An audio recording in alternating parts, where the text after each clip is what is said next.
On the sluggish economic growth numbers out yesterday, I had Warren Hogan from Judo Bank on the program a bit earlier. He says the numbers suggest Australia has already achieved a soft landing. What's your read on that?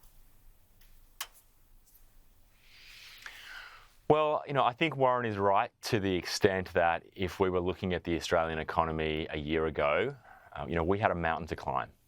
We had rapidly rising interest rates, we had very high inflation, and there were lots of question marks about how the Australian economy would come through that next year.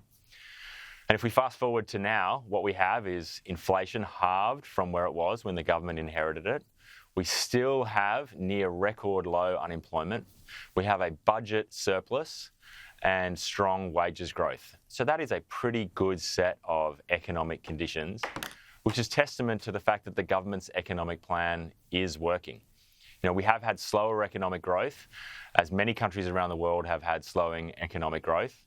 Britain and Japan both fell into recession.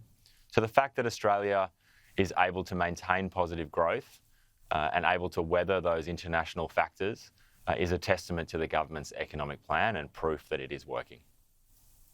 You are an economist. The coalition is saying the economics stack up when it comes to nuclear energy. Why not simply just lift the ban on nuclear and let the market decide if there is scope for it? Well, Kieran, the market is deciding right around the world. We saw recently the small nuclear reactor in Idaho was cancelled because of rising costs. That was a market decision to say no to nuclear.